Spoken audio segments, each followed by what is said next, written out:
Simple feature बघूया आता.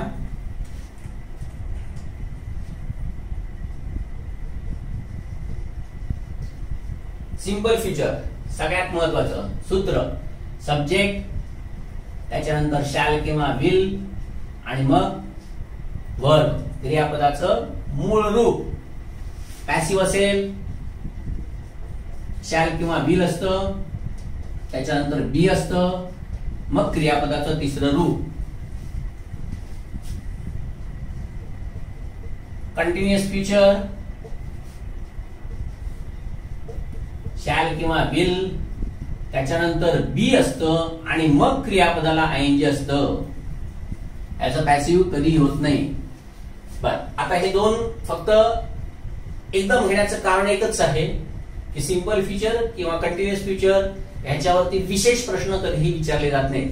किंबहुना फ्युचर साठी जास्त प्रश्न विचारलेच जात नाहीत. तरी सुद्धा शिकायचे तर आहेत आपल्याला, आणि ते कसे विचारले गेले तेही आपल्याला बघायचे आहे. तर सगळ्यात पहिल्यांदा महत्वाचा रूल काय, तर तो आहे शॅलचा. शॅल हे फक्त आय आणि बी हे ज्या वेळेला दोन कर्ते असतात, म्हणजे या दोन कर्त्यांसाठीच शॅल वापरलं जातं. बाकी सगळ्यांसाठी विलच वापरलं जातं. परंतु हा नियम हा फक्त स्पर्धा परीक्षेसाठी, आणि तो पण भारतातल्या स्पर्धा परीक्षेसाठी आहे, हे लक्षात ठेवा. जगामध्ये आज सगळ्यांसाठी म्हणजे आय आणि वी जरी असलं तरी त्यांच्यासाठी सुद्धा विलच वापरलं जातं. कळतंय? पण स्पर्धा परीक्षेसाठी हा नियम खास करून लक्षात ठेवायचा. त्यातल्या त्यात जर प्रश्न असतील म्हणजेच इंट्रोगेटिव्ह सेंटेन्सेस जर असतील, तर कोणत्याही इंट्रोगेटिव्ह सेंटेन्सेस मध्ये ज्या वेळेला तुम्हाला करता आय किंवा वी हा असतो, त्या तिथे शॅलच वापरायचं असतं. शॅल आय स्पीक लाऊडली असंच म्हटलं जातं. विल आय स्पीक लाऊडली अजिबात नाही.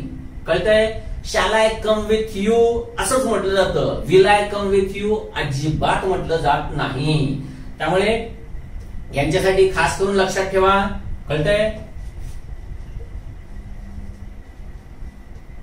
शॅल वी लिव्ह नाऊ म्हणजे आता आम्ही निघू का. What shall I wear for today's party. कळतंय? मुद्दामून दाखवतंय. शॅलच आलं पाहिजे, मग तिथे आय असू दे किंवा बी असू दे. कळतंय? उद्या समजा जर तुम्हाला वाक्य जर परीक्षेमध्ये दिले असतील, बघा समजा आता मी इथे मुद्दामून काही वाक्य देतोय तुम्हाला आणि याच्यामध्ये सांगतोय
समजा अशी 3 वाक्य तुम्हाला दिली परीक्षेमध्ये. अजूनपर्यंत खास करून या रूल साठी वाक्य विचारलेली नाहीत हेही तुम्हाला सांगतोय.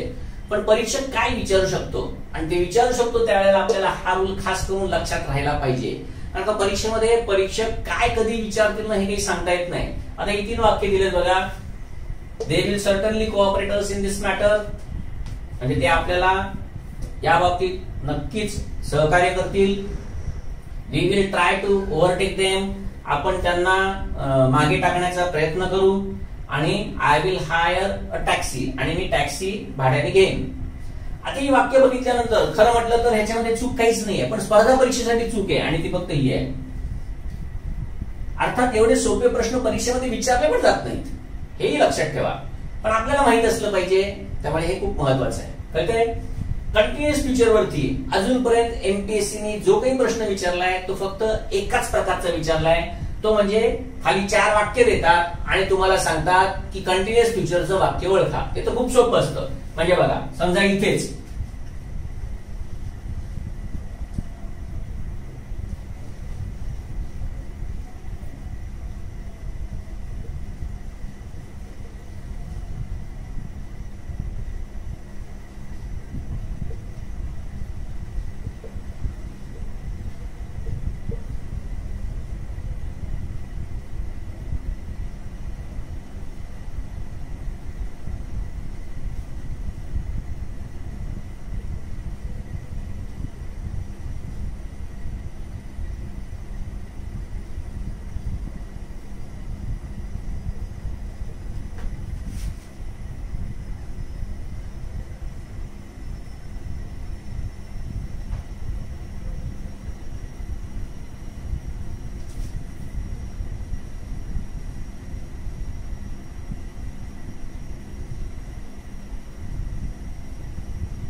खूप सोप्या प्रकारचा प्रश्न असतो.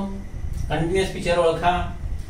सूत्र माहित असलं पाहिजे. फक्त शॅल विल बी वर्ब आयएनजी कुठे दिसते ते फक्त बघायचं. इथे पण आहे. मुद्दामून अशा प्रकारचं विल नंतर आयएनजी हमखास देतात, कारण का मित्र फक्त, आणि ते कारण फक्त एवढंच की मुलांना पटकन गंडवायचं, बाकी काही नाही.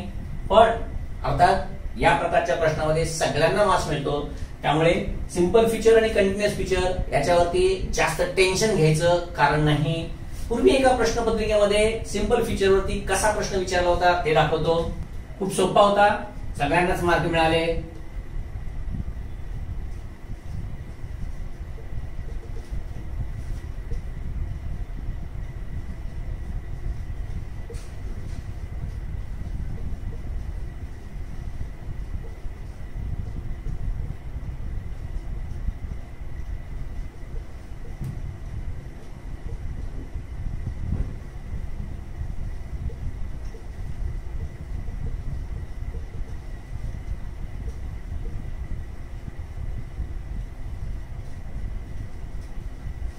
खूप सोपं आहे. मला आशा वाटते की माझा भाऊ काय जिंकलेला असेल का, जिंकतो का, जिंकत असेल का, जिंकेल. सोपं एकदम. कळतंय?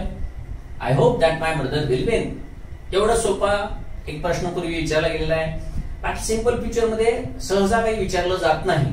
ओके, तर असे हे सिंपल फ्युचर आणि कंटिन्युअस फ्युचर आहेत.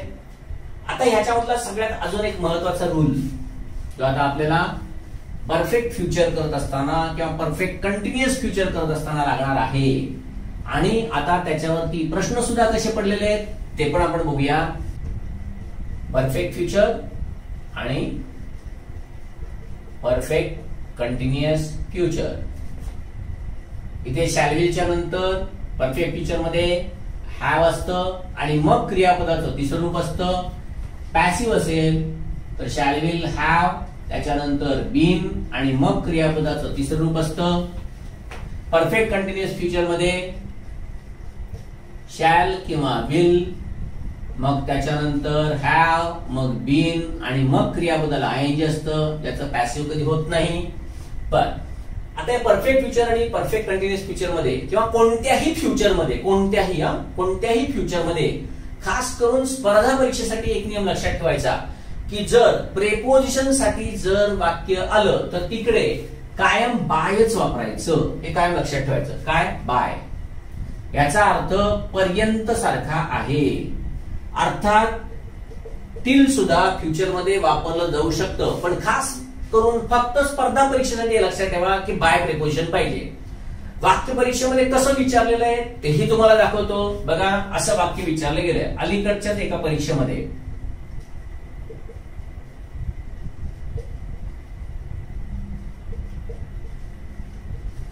आणि ते पण कशासाठी विचारलं ते पण बघा.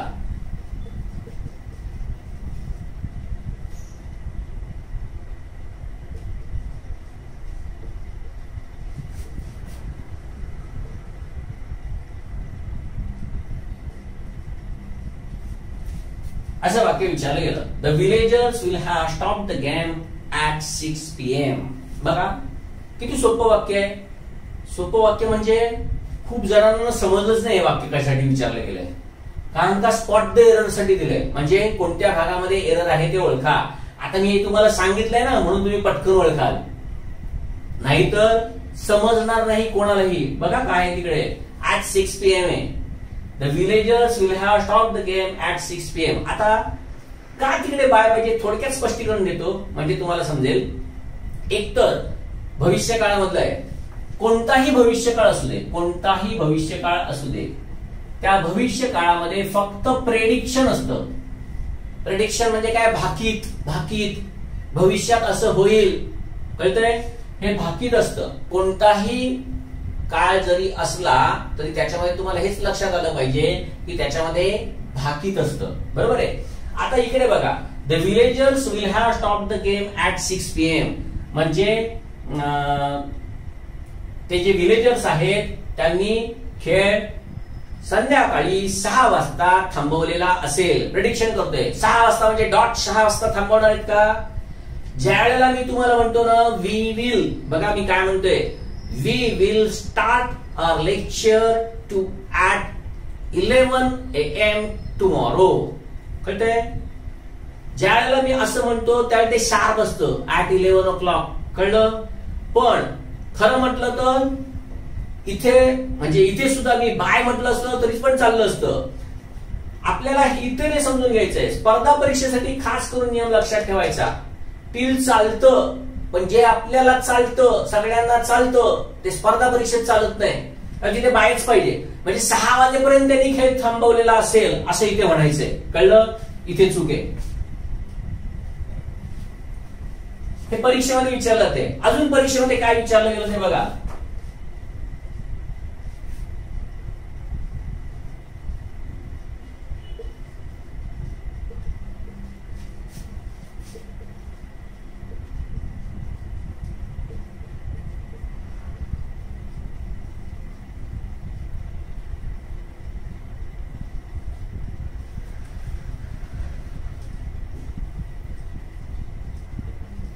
हे पण असंच स्पॉट द एरर साठी येऊन गेलेलं वाक्य आणि शेवटी नो एरर.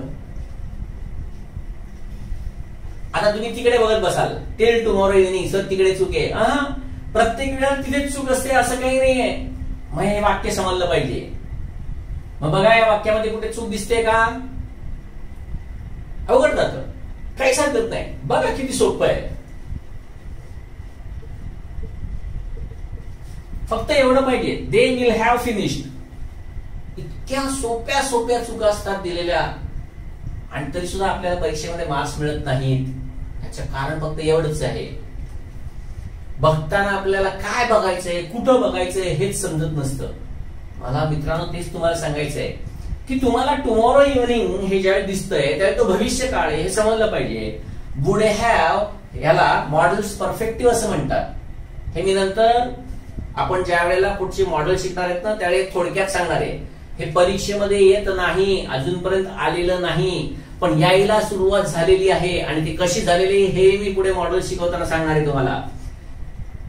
सांगायचं काय तर हे वुड हॅव हे फक्त पास्ट मध्ये असतं आणि फ्युचर साठी वुड चालत नाही, म्हणजे वुड हॅव चालत नाही. कळलं का. वुड चालतं. आपण मी ज्यावेळी तुम्हाला कन्स्ट्रक्शन शिकवलं आहे त्यावेळी मे आणि वुड हे दोन्ही फ्युचर मध्ये वापरतात हेही सांगितलेलं आहे. आता इथं एवढं लक्षात ठेवा की इथे मात्र हे चूक आहे, कारण का वुड हॅव आहे कधी मात्र फ्युचर मध्ये चालूच शकत नाही. कळतंय. हे झाले परफेक्ट फ्युचर वरती विचारले गेलेले प्रश्न. कळतंय. आता परफेक्ट कंटिन्युअस फ्युचर वरती कशा प्रकारचा प्रश्न पडू शकतो तो बघूया आपण. आता परफेक्ट कंटिन्युअस फ्युचर वरती कशा प्रकारे प्रश्न पडत असतात आणि पडू शकतात ते बघा. आणि त्यासाठी एकच फ्रेज लक्षात ठेवायची आणि ती काय ती बघा. By the end of. कळतंय? बाय द एंड ऑफ ही फ्रेज लक्षात ठेवायची, पाठ करून ठेवायची. परत पाठ करू नका. बाय द एंड ऑफ म्हणजे काय ते आता समजून घ्या. काय by the end of this week असेल, मंथ असेल, नाहीतर इयर असेल, काय वाटेल ते असेल. म्हणजेच काय या आठवड्याच्या शेवटपर्यंत म्हणजे अखेरपर्यंत, या महिन्या अखेरपर्यंत, या वर्षा अखेरपर्यंत. बरोबर आहे? म्हणजेच फ्युचर दर्शवणार आहे हे तर ह्याच्यावरनं समजत असतं. फक्त हे ज्या वेळेला सांगतात, हे ज्यावेळी दिलं जातं त्यावेळेला वाक्य कशा पद्धतीनं असू शकतात तेवढं फक्त समजून घ्या.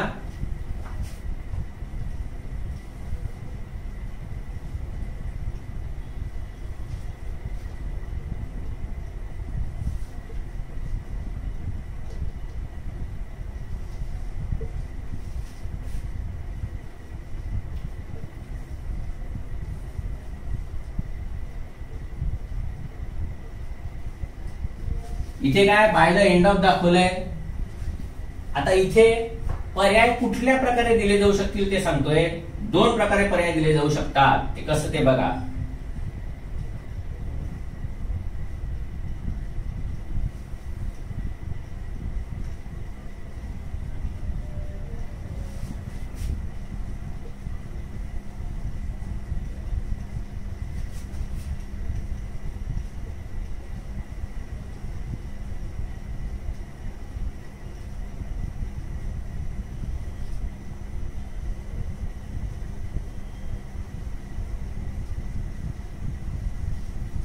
एक पर्याय अशा प्रकारे दिला जाईल, त्याच्यामध्ये हे 4 दिलेले आहेत तुम्हाला. तिसरा आणि हा चौथा. दुसरा असाही दिला जाऊ शकतो.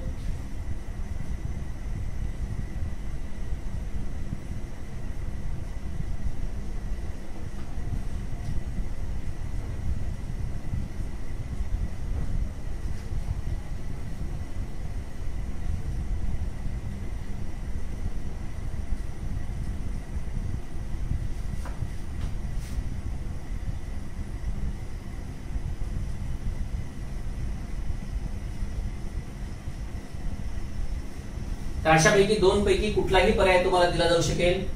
उत्तर ओळखणं खूप सोपं आहे. याच्यामध्ये परफेक्ट फ्युचर आणि perfect continuous future, perfect future आणि परफेक्ट कंटिन्युअस फ्युचर याच्यामध्ये हे अशा प्रकारे बाय द एंड ऑफ असं वापरलं जाऊ शकतं. आणि त्याला देत असताना तुम्हाला हे 2 पर्याय दिले जाऊ शकतील आणि त्याच्यामध्ये तुम्हाला हेच समजलं पाहिजे कुठला तरी अर्थात एकच बरोबर असणार आहे. म्हणजे एका ठिकाणी मी इकडे काय केलेलं आहे बघा. एका ठिकाणी मी इकडे हे दिलेलं आहे परफेक्ट कंटिन्युअस फ्युचर दिलेलं आहे आणि एका ठिकाणी परफेक्ट फ्युचर दिलं आहे. म्हणजे दोन्ही एकत्र कधीच दिले जाणार नाहीत हे लक्षात ठेवा, नाहीतर मग तो प्रश्नच कॅन्सल होऊन जाईल. त्यामुळे 2 पैकी कुठलं तरी एकच वाक्य बरोबर आहे, म्हणजे एकच पर्याय बरोबर आहे. म्हणजे 2 पैकी कुठलं तरी एकच पर्याय बरोबर आहे. जसं इथे फक्त हा पर्याय बरोबर येणार आहे आणि इकडे फक्त हा पर्याय बरोबर येणार आहे. एक तर परफेक्ट फ्युचर किंवा परफेक्ट कंटिन्युअस फ्युचर. कळलं? एवढं झालं. फ्युचरचा यापेक्षाही अधिक अभ्यास करण्याची आवश्यकता नाही. फक्त ते बाय मगाशी सांगितलं ते लक्षात ठेवायचं. आणि अलीकडे फ्युचर वरती एक असा प्रश्न येऊन गेला, तोही लक्षात ठेवा. फक्त तुम्हाला समजा असं वाक्य दिलं बघा, आता मी दाखवतो तुम्हाला वाक्य आणि त्याच्यामधला हा शब्द खास करून लक्षात ठेवा. आता हे सगळे जे रूल्स मी सांगतोय जे परीक्षेमध्ये विचारलेले नाहीये तसे. कळलं?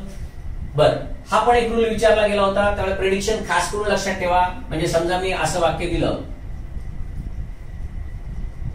They will win this match असं दिलं आणि इकडे जर तुम्हाला असं दिलं सर्टन्टी, त्याच्यानंतर प्रिडिक्शन, प्रोबॅबिलिटी आणि अजून काय नेसेसिटी. परत मित्रांनो हे आहे ना, हे सगळं कन्फ्युजनला आहे. मी आता तुम्हाला काय सांगितलं लक्षात ठेवा. कोणताही फ्युचर असू दे, त्यातल्या त्यात सिंपल फ्युचर असू दे, कळलं? या सिंपल फ्युचर मध्ये आपल्याला काय दिसत असतं तर प्रेडिक्शन दिसत असतं.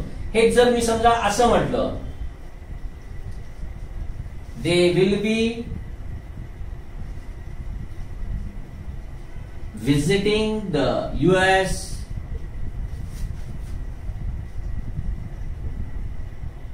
this year.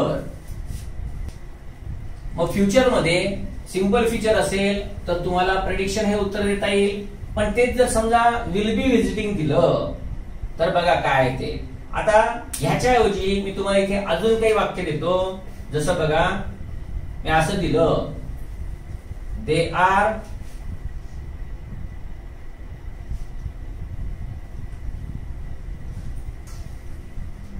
they will have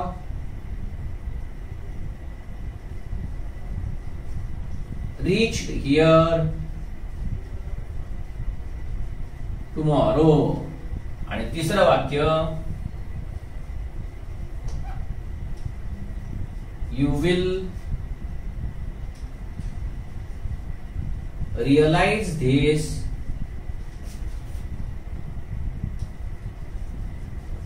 after some years. याच्यावरती अजून पण प्रश्न विचारलेला नाहीये. इथे जर समजा तुम्हाला असं विचारलं, which of the following sentence shows planned action किंवा प्री प्लॅन्ड ऍक्शन. बघा, प्री प्लॅन्ड ऍक्शन अगोदरच प्लॅन करून ठेवलेली ऍक्शन आहे असं जर विचारलं तर फक्त तुम्हाला तिथे फक्त कंटिन्युअस फ्युचरचंच उत्तर बरोबर द्यावं लागतं. हे लक्षात ठेवा. कळते? अशा प्रकारे हे परीक्षेमध्ये न विचारलेले प्रश्न. फ्युचर मध्ये अजून दोन महत्वाचे रूल आहेत, ते समजून घेऊया म्हणजे सगळा फ्युचर पूर्ण होईल. पुढचे अजून एक महत्वाचे रूल ते बघूया आणि ह्याच्यामध्ये काय असतं तेही समजून घेऊया. ह्याच्यामध्ये नेहमी दोन क्लॉजेस असतात, हे कायम लक्षात ठेवायचं. आणि या दोन क्लॉजेस मध्ये जो मेन क्लॉज असतो हा नेहमी कुठला ना कुठला तरी फ्युचर टेन्स असतो. तो सुद्धा मोस्टली परीक्षेमध्ये ज्यावेळी दिला जाईल काय तो एक तर सिंपल फ्युचर असेल किंवा परफेक्ट फ्युचर असेल. त्यामुळे मेन क्लॉज मध्ये नेहमी फ्युचर टेन्स असतो. आणि आता ती वाक्य कशी देतात आणि आपल्याला कसं गंडवतात ते बघू. त्या वाक्यांमधनच आपण हा नियम समजून घेऊ.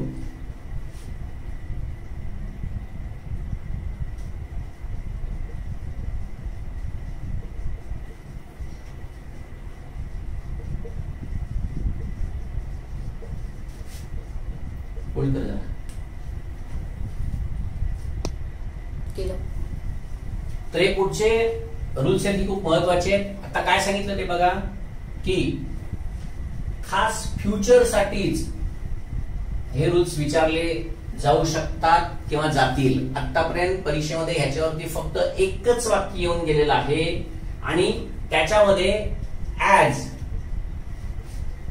ही will come here we will leave. म्हणजे थोडक्यात मला सांगायचं एवढंच आहे की ऍज हे कंजंक्शन घेऊन परीक्षेमध्ये वाक्य विचारलं होतं.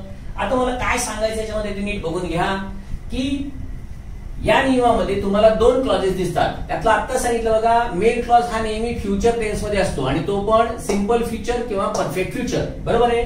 आता ह्याच्यामध्ये काय बघायचंय आणि काय नियम आहे ते नीट लक्षात घ्या की इकडे बघा तुम्हाला till time conjunction, when time conjunction, as soon as time conjunction, before time conjunction, after घेतलं तरी सुद्धा ते टाइम कंजंक्शन. जसं आफ्टरच एक वाक्य दाखवतो,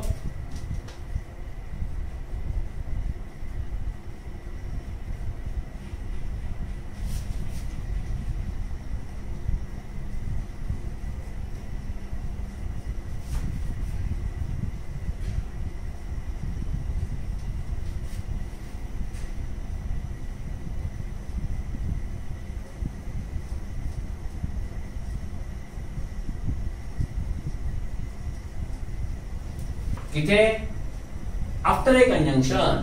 या सगळ्यांना टाइम कंजंक्शन असं म्हणतात. का कारण का या वाक्यांमध्ये तुम्हाला इथे दोन्ही क्रियांचा टाइम दिसत असतो बघा. आणि आता इथे कसं फसवलं जातो ते पण बघा. जसं बघा, आईने स्वयंपाक बनवलेला असेल जोपर्यंत आम्ही घरी पोहोचू. तर याच्यामध्ये दोन क्लॉज असतात आणि ह्याच्यामध्ये जे टाइम कंजंक्शन दिसत असतात त्या टाइम कंजंक्शन मध्ये तुम्हाला हे दर्शवलेलं असतं की आधी एखादी क्रिया होईल व नंतर एखादी क्रिया होईल. आणि ह्याच्यामध्ये सगळ्यात महत्वाचा रूल काय आहे तो बघा. तुम्हाला एक निश्चित माहिती आहे की कंजंक्शन नंतर असतो तो नेहमी सबऑर्डिनेट क्लॉज असतो. म्हणजे इथे टाइम कंजंक्शन ज्या वेळेला असतं किंवा कुठलंही कंजंक्शन असू दे, ज्यावेळी ते सबऑर्डिनेट कंजंक्शन असतं त्यावेळी त्या टाइम कंजंक्शन नंतर तुम्हाला जो क्लॉज असतो तो सबऑर्डिनेट क्लॉज असतो. आणि या सबऑर्डिनेट क्लॉज मध्ये तुम्हाला इथे जी वाक्य दिसत आहेत ती सगळी फ्युचर मध्येच दिसतील. किंबहुना ज्या ज्या वेळेला असं टाइम कंजंक्शन असतं त्यावेळेला स्पर्धा परीक्षेमध्ये नेहमी फ्युचरचीच वाक्य दिली जात असतात. त्यामुळे तुम्हाला हे समजलं पाहिजे काय, तर जर मेन क्लॉज एखाद्या वाक्याचा फ्युचर मध्ये असेल तर त्याच्यानंतरचा जो सबऑर्डिनेट क्लॉज जो टाइम कंजंक्शन मध्ये असतो तो नेहमी फक्त प्रेझेंट टेन्स मध्ये असतो. म्हणजे हा सबऑर्डिनेट क्लॉज आहे हा नेहमी फक्त प्रेझेंट टेन्स मध्येच असला पाहिजे. मग तो कुठल्या प्रेझेंट टेन्स मध्ये असला पाहिजे हे नीट लक्षात ठेवा. समजा आता उद्या हेच वाक्य दिलंय, इकडे ऍज नंतर तुम्हाला सिंपल फ्युचर दिसतोय, तर याऐवजी तुम्हाला समजलं पाहिजे की इथे सिंपल प्रेझेंटच आला पाहिजे. म्हणजे जर तुम्हाला टाइम कंजंक्शन नंतर सिंपल फ्युचर दिसत असेल तर त्याचा सिंपल प्रेझेंटच झाला पाहिजे. जर टाइम कंजंक्शन नंतर तुम्हाला परफेक्ट फ्युचर दिसत असेल तर तिकडे परफेक्ट प्रेझेंट आला पाहिजे. बघा इथे सिंपल फ्युचर आहे मग त्याचा सिंपल प्रेझेंट करायचा, इकडे परफेक्ट फ्युचर आहे मग त्याचं परफेक्ट प्रेझेंट करायचा, इकडे बघा परफेक्ट फ्युचर आहे मग सिंपल प्रेझेंट करायचा. मग आता हीच सगळी वाक्य बरोबर कधी होतील ते समजून घ्या. जसं इकडे आता दाखवलं तसंच इकडे पण रिच फक्त निघेल आणि टिल वी रिच होम. इकडे परफेक्ट फ्युचर आहे त्याच्याऐवजी फक्त परफेक्ट प्रेझेंट करायचा. इकडे बघा काय आहे, सिंपल फ्युचर आहे त्याच्याऐवजी तुम्हाला सिंपल प्रेझेंट करायचा. इकडे परफेक्ट प्रेझेंट करायचा, तसंच इकडे पण परफेक्ट प्रेझेंट करायचा. म्हणजे जिकडे परफेक्ट फ्युचर आहे तिकडे परफेक्ट प्रेझेंट पाहिजे आणि जिकडे सिंपल फ्युचर आहे तिकडे सिंपल प्रेझेंट पाहिजे. हा याचा सगळ्यात महत्वाचा रूल. अजून ह्याच्यावरतीच दुसरा प्रश्न कसा येऊ शकतो ते पण बघा. समजा जर असं वाक्य दिलं उद्या तुम्हाला,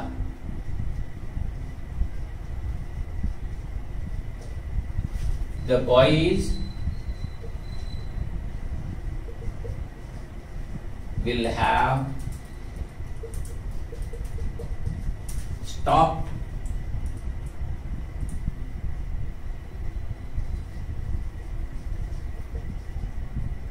watching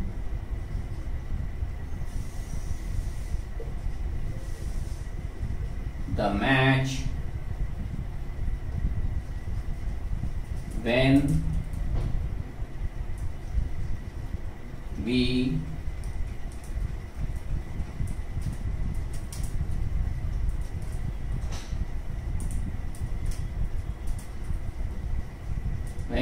have reached home. आता बघा परीक्षेमध्ये तुम्हाला कशा प्रकारचा ह्याच्यावरती प्रश्न विचारला जाऊ शकेल.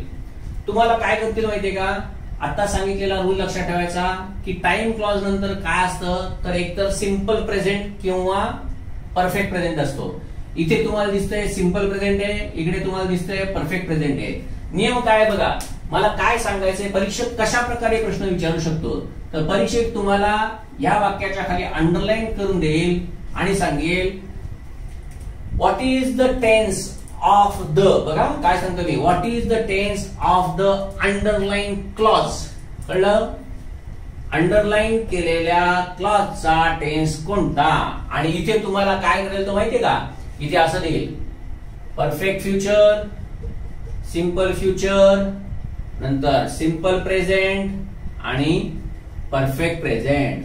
इथे पण असंच देईल, इकडे तुम्हाला देईल परफेक्ट फ्युचर, सिंपल फ्युचर, त्याच्यानंतर सिंपल प्रेझेंट आणि परफेक्ट प्रेझेंट.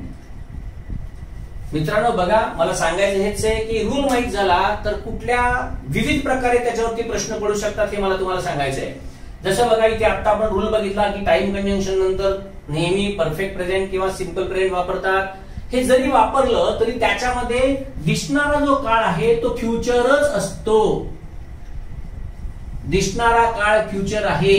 वाक्य मात्र तुम्हाला ते प्रेझेंट मध्ये दिसत असेल, वाक्य तुम्हाला ते सिंपल प्रेझेंट मध्ये दिसत असेल नाही तर परफेक्ट प्रेझेंट मध्ये दिसत असेल. म्हणून मी मगाशी तुम्हाला सांगितलं की जर तिकडे सिंपल फ्युचर असेल तर त्याचा सिंपल प्रेझेंट करा, जर तिकडे परफेक्ट फ्युचर असेल तर तिथे परफेक्ट प्रेझेंट करा.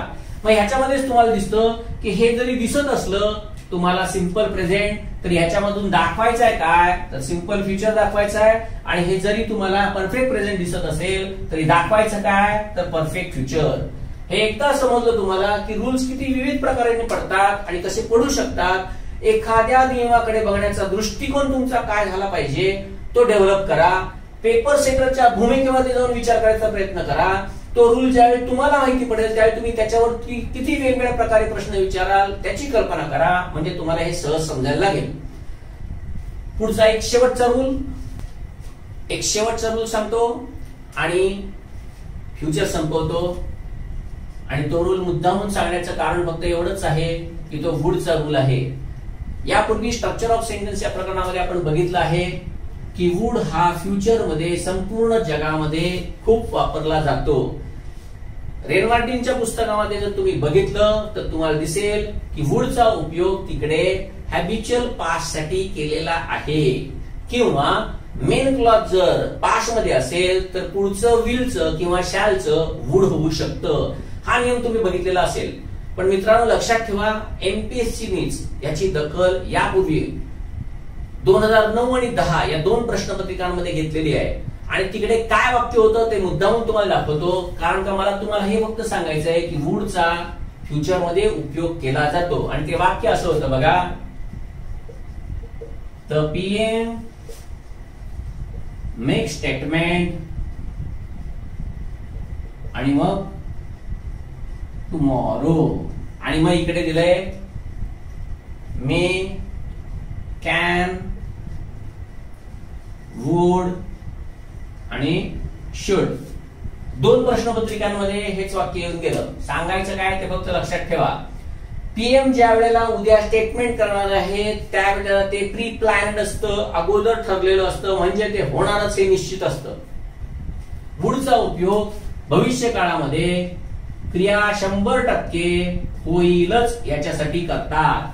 त्यामुळे उद्या प्राईम मिनिस्टर स्टेटमेंट करतील यासाठी तुम्हाला इथे फक्त वुडच वापरावं लागेल. कळतंय? एवढं करून सगळा फ्युचर टेन्स समजला. हे झालं, फ्युचर टेन्स संपला. अशा प्रकारे आपण टेन्सेसचा सगळा अभ्यास पूर्ण केलेला आहे.